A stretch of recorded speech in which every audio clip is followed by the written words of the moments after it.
This podcast is sponsored by nobody. Hey dudes, welcome to Splat from the Past, the only 80s themed hard sci-fi show where things can get totally radical.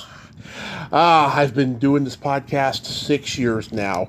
I can't believe it's been 6 years. I've been chronicling oral history of the 80s in movies, music, TV, comedy, and other things for 6 years now. And I love all you listeners. Thank you for tuning in each week. And if you're new to the show, well, now you know my history. I appreciate all of you. So today I'm going to be talking to Tami Deaver. She has written several trivia books, Ultimate 80s Mixtape, and I like big books that I cannot lie, and all these different books. She's a book designer.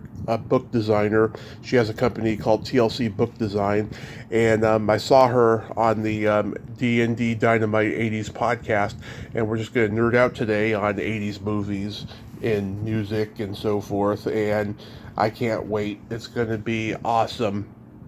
Tami, she's got a great personality, and she's very sweet.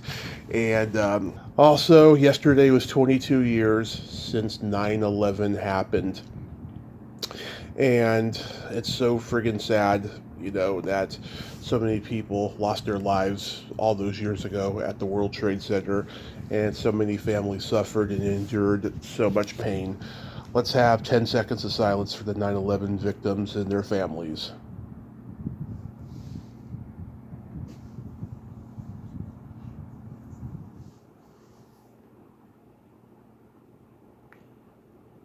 Rest in peace, 9/11 victims, and my condolences to all the families. So yeah, here is my interview with Tami Deaver. Hey Tami, welcome to the show. How are you today? Thanks, Tami. I'm having a good day. Jamming out to a little Robert John's Sad Eyes right now. Oh, love it. Love it. Yeah, this is so awesome. Thank you so much for taking the time today. I've seen you on the D&D Dynamite 80s podcast, and Yes. I'm pretty excited about this. I'm thrilled. I'm glad we're having a chance to hang out and chat. I wish you could see my home office here. You'd have a blast in here. Yeah, I got some time machine. I got some pretty good memorabilia myself. Lots of horror stuff and everything. So before we get into 80s music, let's talk about your background. I was reading on your website, totallycool80s.com, that you started reading at an early age, and you kept the Arrow Book Club in business for years. What did you read, and what did you gravitate toward? I read everything horses. I was one of those super horse crazy little girls. Everything I did, thought, dreamed about, everything was horses. So I still have lots of those horse books and a few others. I read The Story of Helen Keller and got really interested in sign language. I actually pulled out my junior CB radio picture dictionary the other day. Yeah. Some randomness as well. Yeah, I can't even think of a single horse book. You know more than I do, but that's pretty cool. Yeah, I mean, I can imagine. Are you from Texas, right? I'm actually originally from Wisconsin. I grew up there. Oh yeah, I read about that. But did you spend a lot of time in Texas? I live in Texas now. I live in Austin. I'm talking about during your childhood, though. Oh no, never. Oh, okay. So it's only natural, though, that you integrated into the horse society. Yes. It just was, my aunt took me when I was 4 to see her cousin, or her best friend, who had a pony, and they put me on, and I cried when they took me off, and that was the end of it. I lost my mind over them. So I was 27 when I got my first horse. Do you think reading at an early age, though, it laid the groundwork for your present future of being in the book world? Oh, absolutely. I was an artist from the get-go. I was a reader from the get-go. I always knew I was going to be a graphic designer. Funny thing, it never occurred to me that I might design books.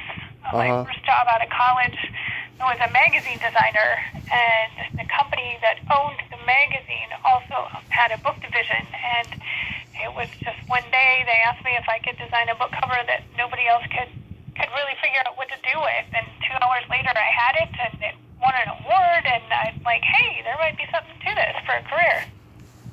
And that was over 30 years ago. Wow, 30 years ago. So being from Wisconsin, I'm sure you're not fazed by stinky cheese. Oh, no. We love cheese. Yeah, cheese is good, even though it's bad for you. That's all right. But you were indoctrinated into being a country fan originally because your dad had been a country fan, but then by 6th grade you started listening to pop. Yes, I was like, hey, what is this stuff my friends are listening to, and why has it never been on my radio? Yeah.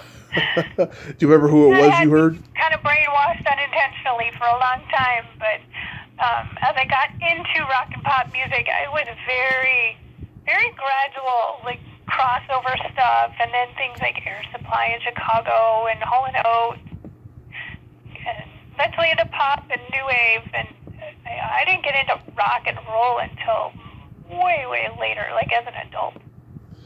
Yeah, I was brought up to never ask a lady how old she is, but for historical context here, I'm 40. I was born in 1983, and I remember a lot of stuff near the end because my brother is 9 years older than me. He's going to be 50 this year, and he taped every movie off HBO, and I was watching, them at 1 years old. Like the Cannonball Run and The Shining were like my first two movies, and that's how I began loving movies and stuff though. But let's start with music, since that's your forte. I was reading that you're a big fan of the AOR bands like Toto, Journey, Queen, Styx, Chicago. Do you like Foreigner or Survivor? Oh, absolutely. Yeah, they're all just fabulous. I love to listen to them. I'm always listening to 70s and 80s music. So I graduated 87. Oh, nice. Okay. Yeah. Do you remember your first concert? Yes. So my first concert ever was Johnny Cash when I was 8. And I remember just tiny bits and pieces of it. My first concert without my parents was Boston in high school, and it was awesome. Nice. So what year was that? Would have been 87. Oh, that was when he was doing 16 tons. No, with Boston. I'm talking about Johnny Cash. Oh, Johnny Cash would have been like 82. Oh, okay. 82. No, 80, 81, early 80s. So. Oh, okay. 87 was when he was doing 16 tons. I'm sorry, I got confused. 87 was when I saw Boston. Yeah, I love Boston. I had a chance to see them once, but I didn't take it, unfortunately. Oh. Yeah. I'm born and raised in San Francisco. Chances just kind of heartbreaking. Yeah, it really is. So I was in college, and I wasn't much of a concert goer at the time. Like, I grew up in a small town where we didn't have people coming to concerts. My parents weren't into it, and I just got into it later. So when I was in college, I had some friends who were heading out, like, right then and there to go see the Cars on campus. Mm-hmm. And they said, hey, you can come with me. It's $10 to get in.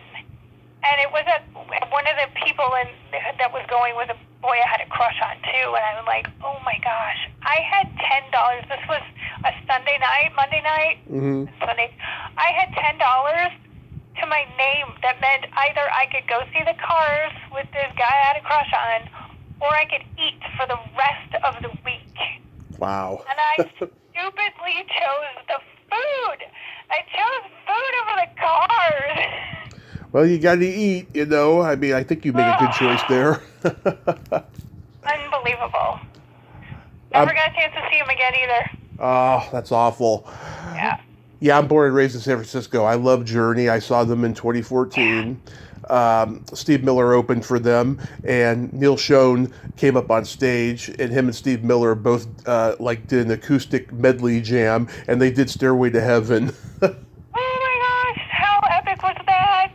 It was cool. It was really cool. That's just See them with Steve Perry. No, it was with the Filipino guy. Oh, Arnell is fabulous. Yeah, that was in 2014. That was really cool. Okay. So for 80s new wave, like, who do you like? A ton. Howard Jones was one of my favorites. Oh, I was going to ask about Howard Jones. I love Howard Jones. Yes, I worked at the public library during high school, and we had albums that you could check out. And one of the greatest perks was that I got first dibs on checking out all the albums. So Yeah. I distinctly remember that one coming in, and I checked it out that day. Took it home, I recorded it on a cassette, and eventually got one of my own. But that one, oh man, it was dream into action. It was so good. Yeah, I just went back and watched some of his videos recently. You know, he was this very vulnerable looking, kind of handsome guy who wrote great songs and sang great songs. You know, I found out though he's been with the same woman since the 70s. Oh, I love that. That makes him even cooler. Oh yeah, and yeah, I mean I think he's very underrated. Yeah, I mean, I love the Bangles, the Go-Go's, the B-52s, Duran Duran, Boomtown Rats, Wang Chung, Squeeze, Naked Eyes, Ultravox, Quarter Flash, Berlin. Yeah, I grew up watching VH1 The Big 80s when I was in junior high. I missed a lot of school because I was bullied and I didn't want to go. And my dad had a drug addiction, so he would let me stay home from school a lot. And I would watch that show at 10 a.m. every day when I was not in school. And I'd see all those people I'd mentioned. And we'd go to Warehouse Music. I'd rent VHS tapes of compilations of videos, and I still owned them. There was this one VHS tape called Picture Music. They had Betty Davis Eyes, Bad to the Bone, She Blinded Me with Science, so many great videos from the early MTV era. And I also had the Beast of IRS Records video compilation with the Go-Go's Head Over Heels and REM's Radio Free Europe and the Cramps Garbage Man. Lots of great stuff, you know. And I had the Cars Heartbeat City video compilation. I'm trying to get a copy, but inflation has gone up so high on eBay, it's so crazy. Oh, I know. People like us are driving it up, huh? Yeah. Yeah. Level 42, man, I love them. And Squeeze, you mentioned. Yeah. Simply Red. Oh, yeah, there's so many. You like OMD? Oh, yeah, definitely. I saw their documentary on Netflix not too long ago. It was pretty interesting the way that they were able to incorporate classic music into new wave. Man, I'm going to have to see that. I didn't know about that. Yeah, I mean their music is derived from like classical music. The way that they put it into the synth pop, it's really really interesting. Sparks, I saw their documentary not too long ago. They're a very weird, interesting band. I don't know their music. Okay, so they started in the late 60s in LA. They were two brothers. One was handsome and one was really creepy and strange looking. They're a duo. And they have released at least one album a year since 1972 or whatever. They had Todd Rundgren produce their first album but they weren't called Sparks in 1972. They were called Half Nelson, and they became Sparks on the next album. And I try to remember, I think it was Warner Brothers dropped them, so they couldn't get a deal anywhere, so they went to England, and Island Records signed them, and Steve Winwood's brother, Muff Winwood, who was in the Spencer Davis group with him, produced those albums there. And then they came back to the States on some other label, got big. They did that song Cool Places for the Valley Girl soundtrack. All right. Well, I guess I'm going to have to check them out. They don't sound familiar, Sparks? No, so when I was growing up, I lived in a small town in the Midwest. We didn't get the new wave stuff when it all came out. So I missed a lot of that. You know, I got the big stuff from watching MTV during normal hours, but I didn't get a lot of the kind of fringe stuff until much later. Nice. So I missed out on some things. In my hometown, it was like hair bands were big, and I didn't like that stuff. I'm a fan now way more than I was then. Gotcha. But I loved pop, like Huey Lewis in the News. That poster was over my bed. I loved all their music. Sports. Yeah, I am another Bay Area band I love is Huey Lewis in the News. I've had the bass player Mario Cipollina on here. How cool is that? He was cool. Yeah, I mean, it was a sad story about how he got out of the band, but it was pretty cool that I got him and stuff. Yeah, I've been so lucky. I've gotten a lot of musicians from bands that I've mentioned already, and it's pretty hard getting musicians on a podcast. It's a little bit easier with the actors, but with musicians, it's a little harder. They have more boundaries, and they've been seen a lot more. But I did eventually. It only took me 2 years. The first musician I interviewed was Marv Ross from Quarter Flash. Sweet. Mm-hmm. My brother's a couple years younger than me, and I remember distinctly him liking Quarter Flash when I was younger, and that's how I learned about the band. Yeah. I mean, I'd like to get somebody from Berlin and like Missing Persons and The Fix. I love all those bands. Oh, The Fix, yes, definitely. Nano did 99 Luftballons. Yeah. So I actually play keyboard with 2 adult bands with our local School of Rock. The School of Rock is an international franchise that teaches mostly kids, but they have adult lessons and adult performance classes. So, so I'm in a couple bands with them, and we have a gig on Thursday. And nice. One of the bands has an all 80s set list this time, which is just fabulous. I get to play the keys for Iran, just like Heaven with from The Cure, Need You Tonight from INXS, Head Over Heels and Tears for Fears, Just When I Need It from the Cars. I mean, come on. Right. Oh, cool. How long have you been playing keyboard? I've been playing piano since I was a little kid. I started playing keyboard 2 years ago when I just happened to be at a stop sign facing the School of Rock and going, why have I never noticed this? And I wonder if they teach adults. And by that afternoon, I had scheduled my free introductory lesson, and that I haven't looked back. It's been amazing. Oh, that's so cool! Yeah, do you have the neckties with the keyboard notes on them? Not yet, but I have been considering getting one just for one of our performances. It'd be like so geeky. It'd be cool. I think you should. I think it's almost mandatory by this point because it's the 80s. That's so cool. Just can't lean forward and have it get on the keyboard, so I'll have to tack it down. I also love the indie new wave pop bands from the 80s, like the Waitresses. I've had the guitarist on. The Little Girls, I've had one of the sisters in that band on this summer. I had the lead singer of the Cucumbers on. They did My Boyfriend. It was part of HBO's Brain Games. It was part of a trivia game. Sure, and I like trivia games. Yeah, which we're going to get to. I'm looking forward to you asking me questions from the books. Yeah, so we'll see how you do. Absolutely. We won't keep score. We'll just have fun with it. Oh yeah, you don't want to keep score. You just want to have fun. Yeah, I read something on your website that made me smile. That you like to change the lyrics to songs in an eye-rolling way. Oh God, my dad is like that. Oh, well, and so is mine. So I'm sure that's where I got it from, even though I didn't really realize it till after I started doing it. And my dad I still hear songs that he would sing wrong, and I can't hear the real lyrics. I hear my dad's lyrics, and it makes me laugh. Yeah.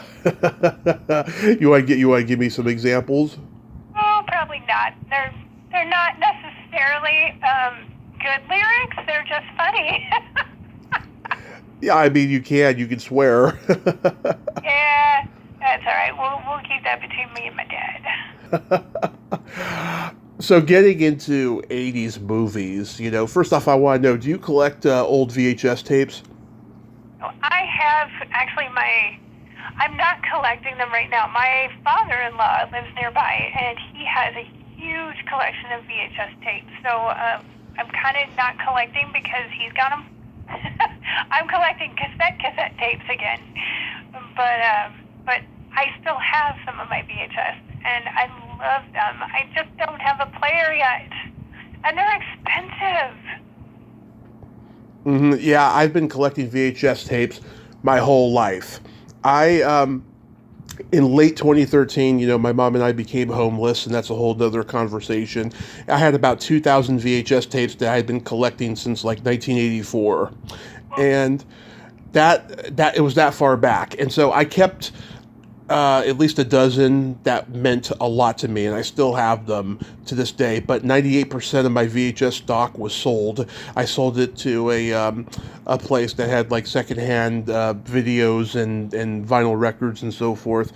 But since 2017, when my home situation changed and my mom and I got our lives back and stuff, I got at least 100 of those rare tapes back from eBay over the last 6 years. And like I said, inflation has gone up so high, it's a real crapshoot as to what I can get. Because, when I first started buying movies off eBay after the video stores closed, it was like it was like, I don't know, $10 to $15. Now it's like 30 to 10,000, depending on who's selling. That is just freaking insane. Ooh. Yeah. Wow. Yeah. So, I don't know about you, I distinctly remember the first movie I ever went to without my parents. Ooh, do tell. Was in high school. I was with my best friend, and we rode in her little red Chevette, which, yes, we would sing Prince's song wrong because of her song, because of her car. And we cruised up to the mall about 20 minutes away and went to see Ghostbusters. Love it. Still remember laughing so hard we just bawled when Stay Puft Marshmallow Man came out. It was epic.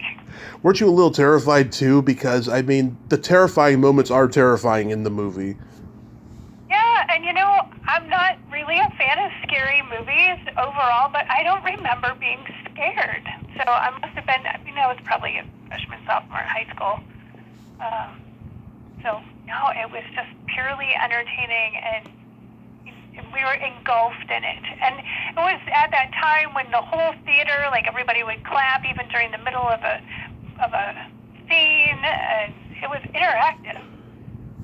Yeah, so like in the summer of '86, HBO played Ghostbusters and Gremlins over and over again. It took both those movies 2 years to make it to HBO because they did so well at the box office. That's how it was in those days. And like, I fell in love with those movies. Back to the Future is my favorite movie of all time. It premiered on HBO in April of '87, and I still have the tape. That was one of the many tapes I kept and stuff that meant a lot to me. It just, Back to the Future has had such an impact on my life because, my parents used to let me look at their yearbooks, and I always used to have that fantasy of going back to when my parents were in high school and meeting them.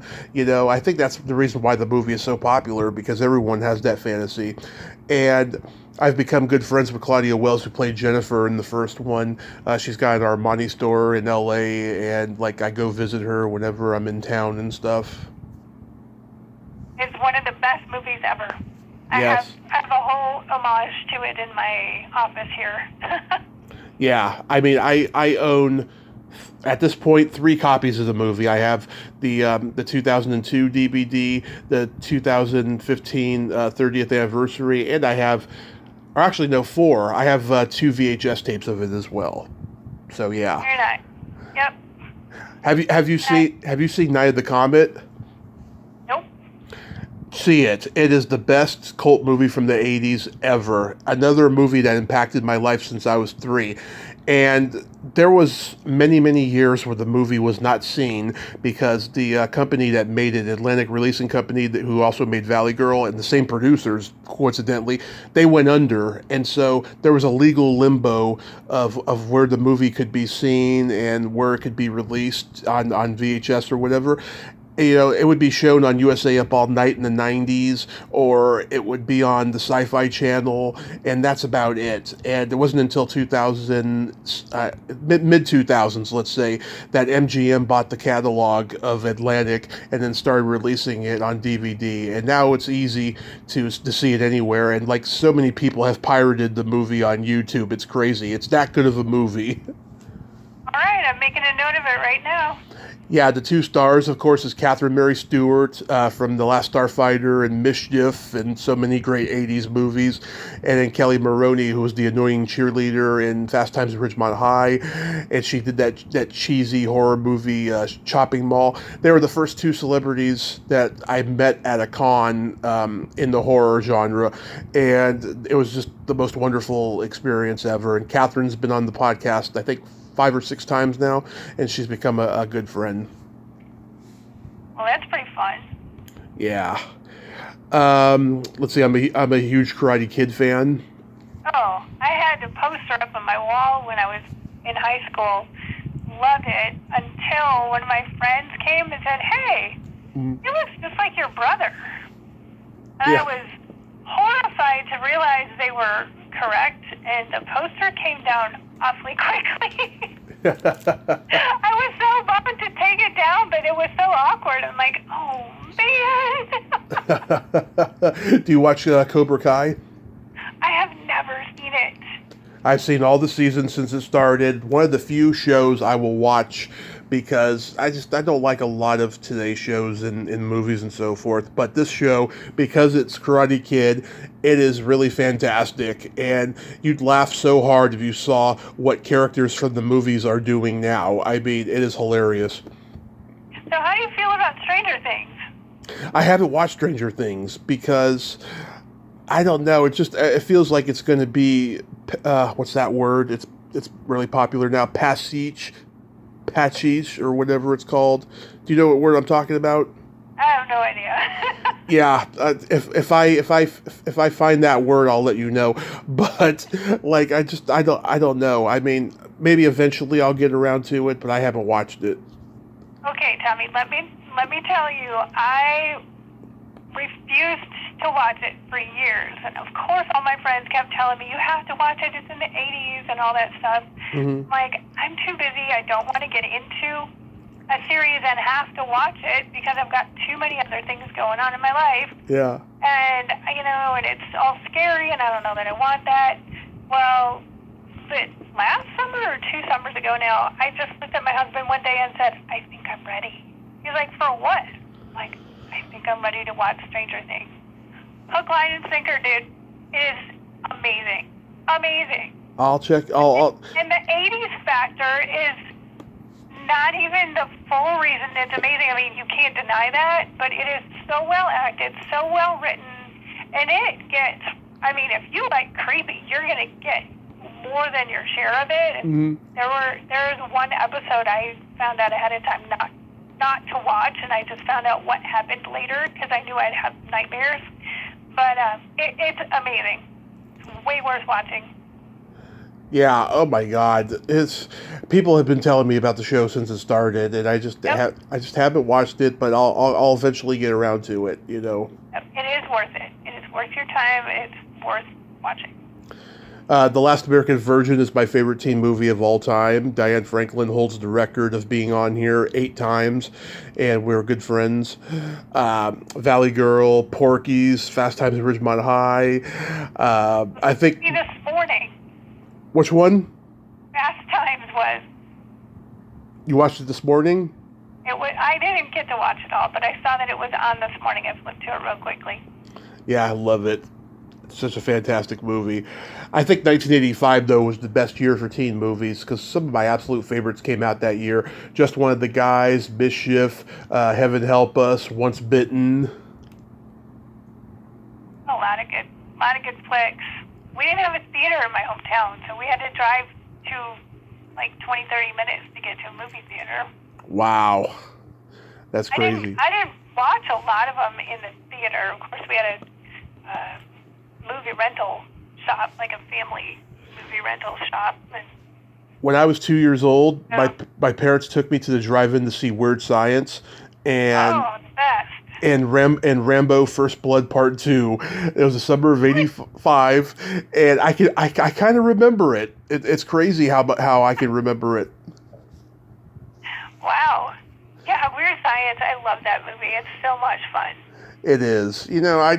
I can't stand this time that we live in now, where people comment on all the creepiness and weirdness that happened in movies back in the '80s and stuff. It's just like it was the '80s. Get over it. Stop being culturally appropriate. I'm actually collecting license plates from movie and TV cars back then. Wow. I don't go that far, mainly because I don't drive. But like, wow, it wouldn't even occur to me to do that.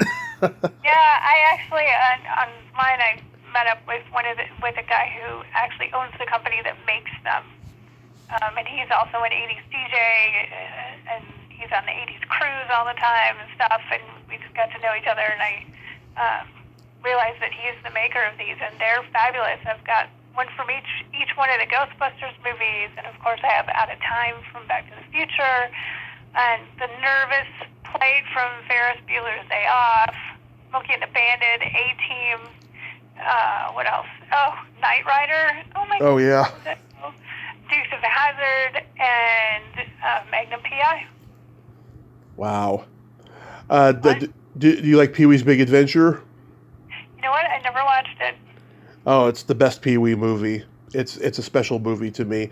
I was just older. I think I was over some of that silliness by the time it came out. Yeah. I was about 3 when it came out on VHS. My parents bought it for me. That was back when VHS tapes were expensive. And somebody borrowed it and never returned it, but saw it on HBO all the time. Paul Rubens, he shaped my love of comedy like early on, and I met him in 2019. Just the sweetest guy. It was worth the 2 hours and 30 minutes I spent in line. No kidding. Well, yeah, he certainly was a genius. He was really good at what he did. It paved a path for others. Pretty influential. He sure was. Have you ever seen Twist and Shout? I don't think so. A little obscure. This is a Danish movie from 1985 or 6.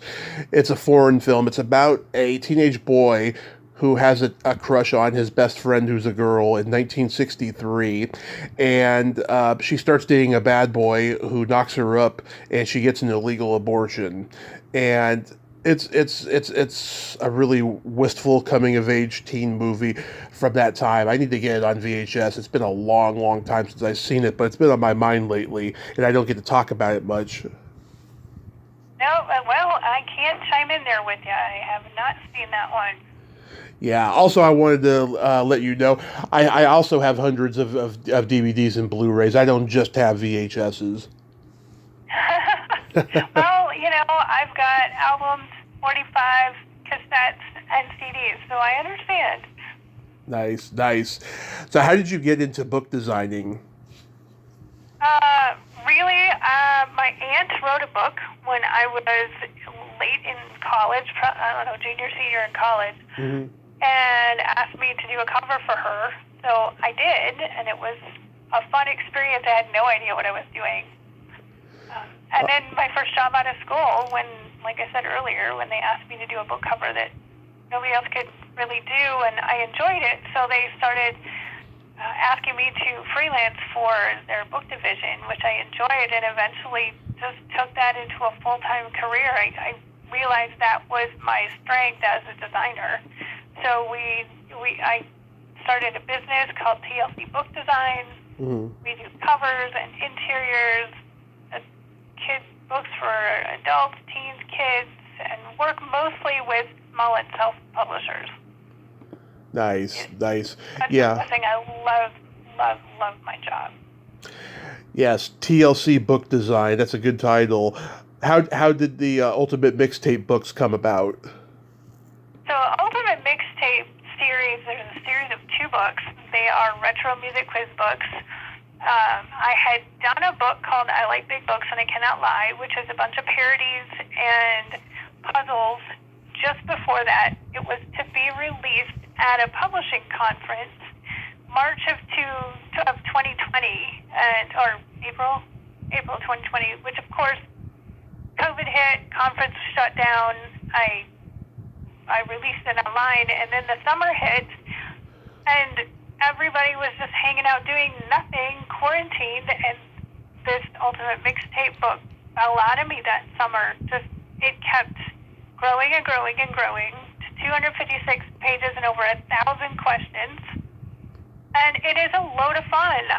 I'm quirky. I love puns. I love word games. So it is a combination of word games and music trivia with different categories and different chapters. If you know titles, a little bit of lyrics, and artists, you're going to have a blast with it. You can play it as a game with your friends. You can just use it as a fun way to hang out if nobody else is around.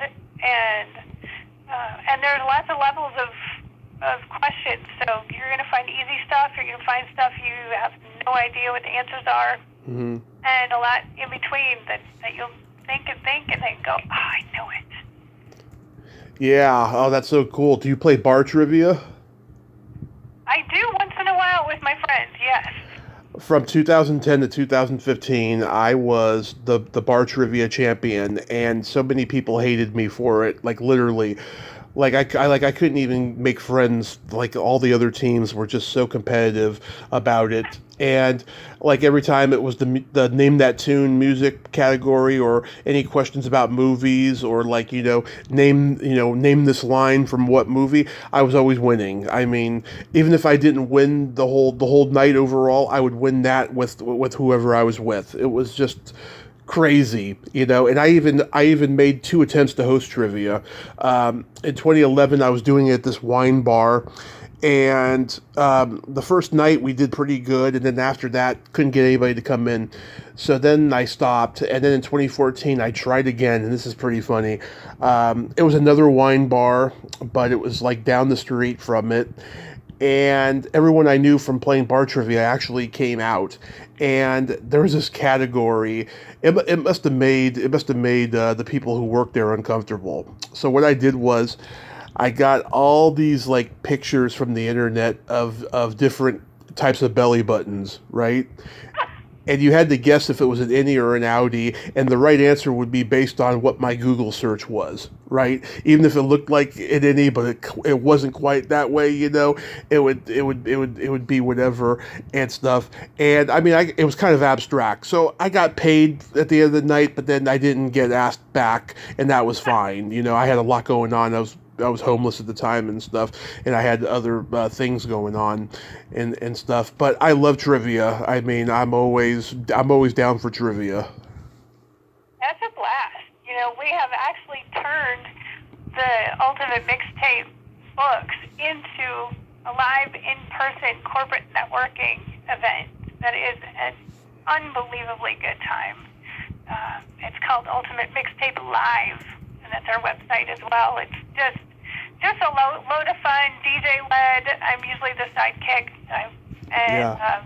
we just get everybody up and moving around, and it's a trivia party more than a trivia night. Oh yeah, of course, trivia party. I like big books, and I cannot lie. That is an awesome title. You? Martha Quinn thought so too. Yeah, I saw that she had a little blurb. It was a pretty awesome kind of meant to be moment. So that was neat. So what? She stumbled upon the book, and then she reached out to you.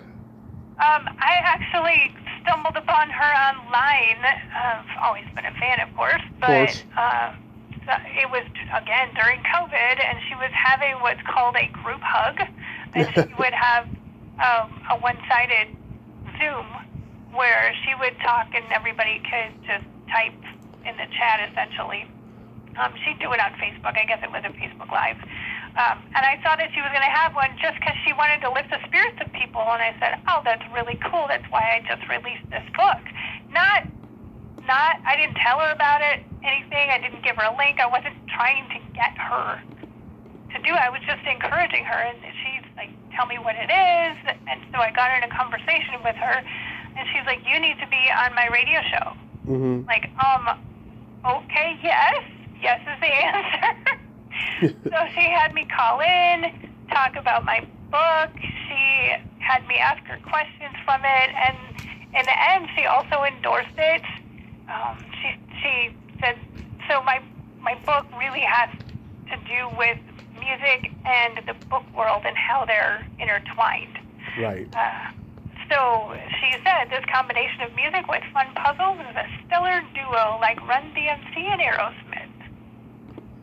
Yeah. Oh, that's so cool. She loved it, and she included the ultimate mixtape in her holiday gift guide, and it was pretty cool. I love it.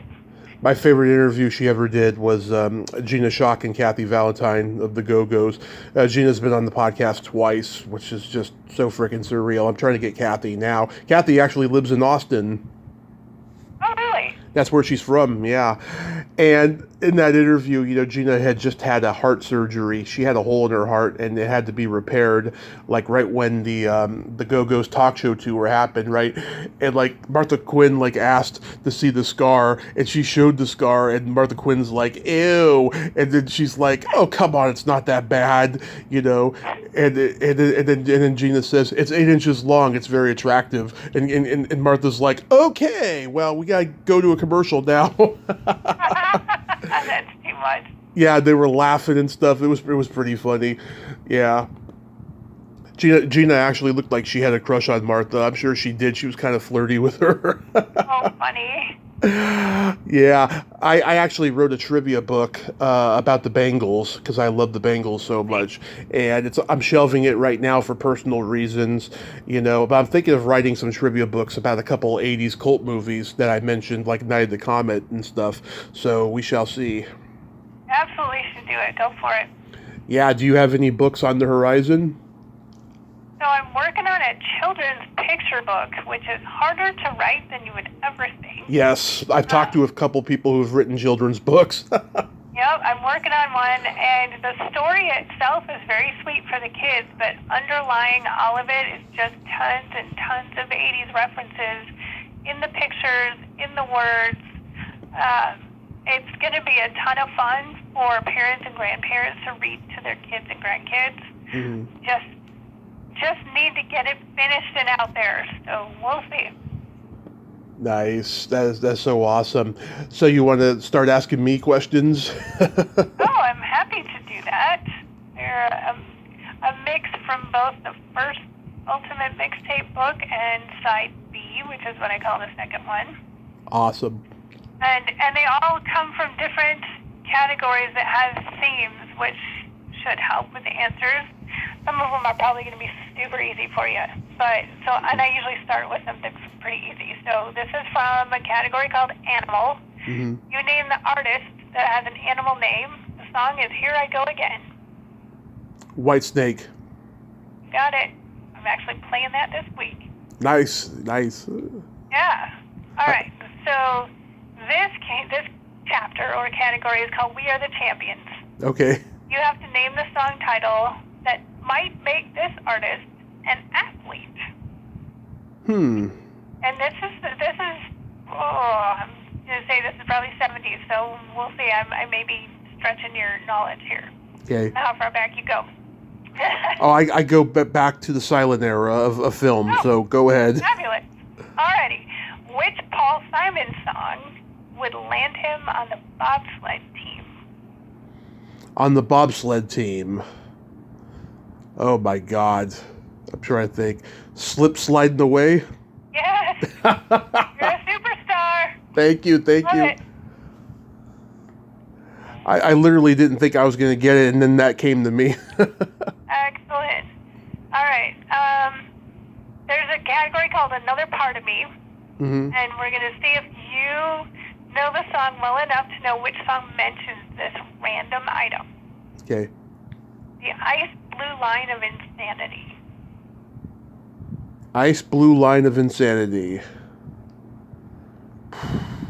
That doesn't sound familiar. Yeah, these are tougher questions. That's from Maniac by Michael Cimbello. Okay. And next time you hear the song, that part of it will stick out to you. Yes, it will.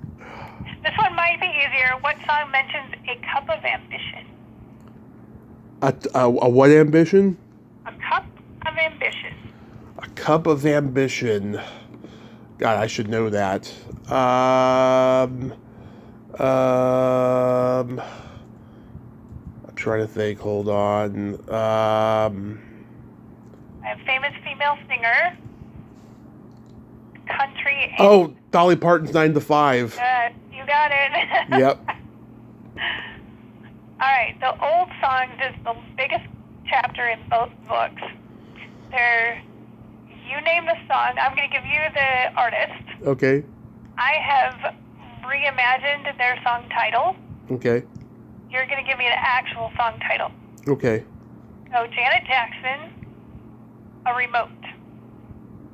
Control. Yes. Yep. Don Henley, Outdoor Cooking Device at Dusk. Outdoor cooking. Dirty laundry. Sunset Grill. Oh, Sunset Grill. Okay. All right, Corey Hart, one of my favorites of all time. Yep. Giving up is not an option. Never surrender. Yes. How about a David Bowie song? Okay. This is a time that Blanche, Rose, Sophia, and Dorothy knew well.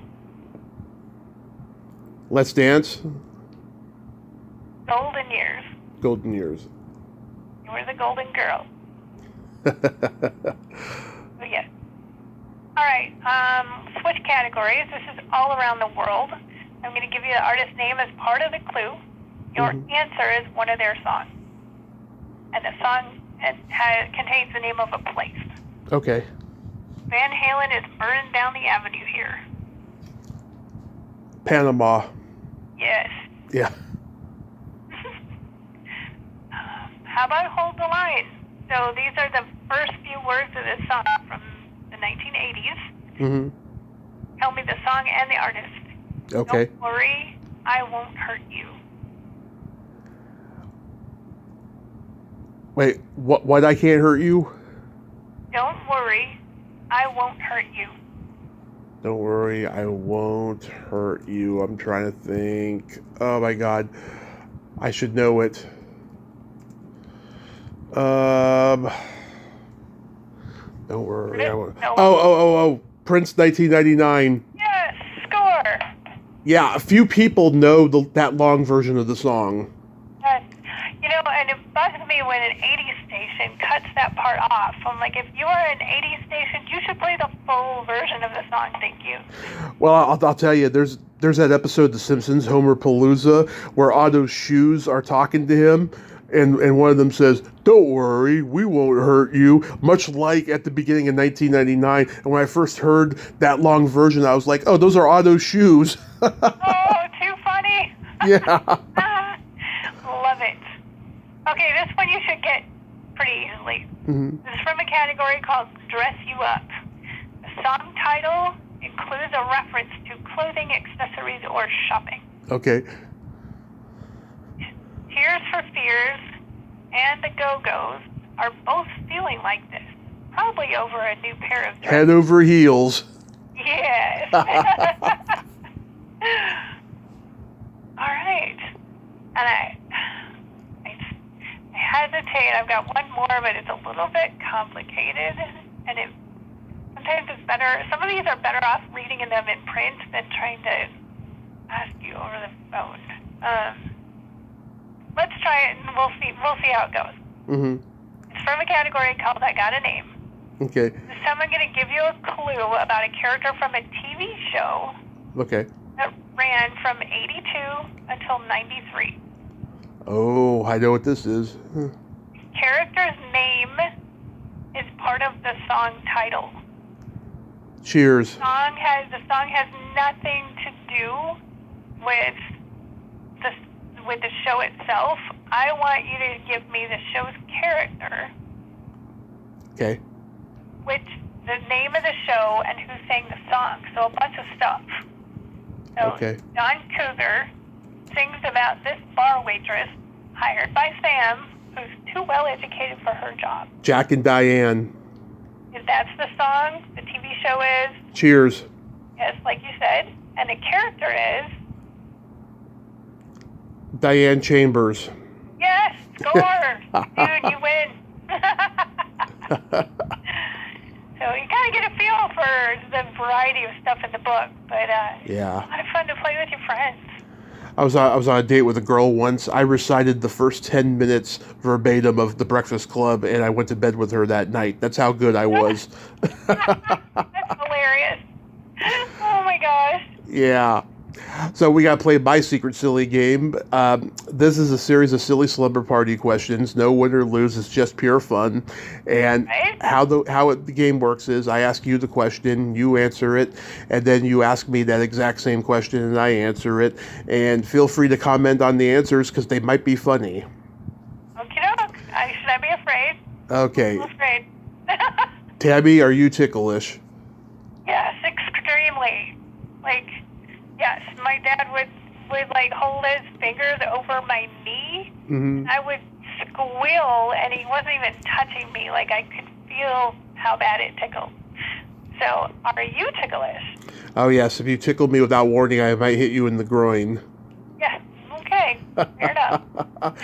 You got to let me know first. Is your belly button an innie or an outie? I am an innie. Nice. You? I am also an innie. All right, we collect lint together. Yeah. What color are your toenails painted? They are a wine red. Nice. Are your toenails painted? Not right now, but last time they were lavender purple. Oh, go figure. I like to Alrighty then. go elaborate. I've been painting them since I was 13. Wow. What would you say is your best personality trait? I like to make people laugh. You are very funny. Well, thank you. Yeah. Laughter makes people feel good, so it makes me happy to make people feel good. Oh. Yours. And for me, I have empathy and I have no filter. I'm a Gemini. There you go. Empathy is a really good thing. And if you have no filter, at least you have empathy. Yes. And then my favorite question, is there a stinky smell that just makes you gag? I know it's not cheese. Yeah, it's my son's socks. They're horrible. Yeah. Really horrible. Like, he will leave my office and the smell will stay here. It's just terrible. How about you? Either farts or feet. Yeah, it depends, right? It depends, yeah. Anyone who has kids knows that. I don't have any, but like people I talk to tell me, yeah, it doesn't really faze me, but apparently it phases you.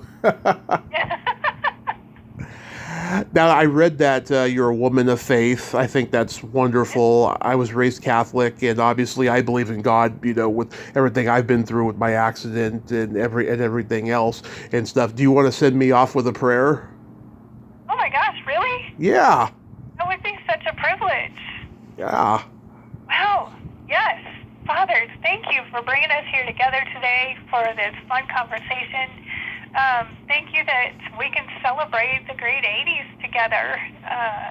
It's something that brings a lot of people together and is really a blessing. So I pray for Tommy that you would continue to bless his life, that you brought him through so much. I give you praise for doing that. I pray that you will bless this podcast and those who are on it, that he would continue to bless others and support them, and that we would go through the rest of this week, this month, this year, looking for ways that we can do your will. And we pray this in your name, Jesus. Amen. Amen. Thank you so much, Tami, for coming on today. I'll see you on social media, and keep the 80s alive, and have a great rest of your day, and be safe out there. Appreciate it. This has been a lot of fun. And hey, I'm happy to help out anytime, and you stay in touch. I really appreciate you reaching out in the first place. I sure will. God bless you. God bless you. Have a good one. You too. Bye-bye. Alrighty. Bye-bye. Well, there you have it. Tammy Deaver. Ain't she a sweetheart? Oh, what a great lady, huh? Yeah, like a lot of people, I think she was a little overwhelmed that I knew so much like I did and everything, but at least, she was eager to learn what I was talking about, and she was happy that I told her about stuff she wasn't aware of. So I'm glad we got to have that conversation and that she gave me that prayer. I'm really, really blessed. Well, until next time, this is Tami Throwback Kovac saying there's no shame in living in the past because the present sucks. Later, dudes.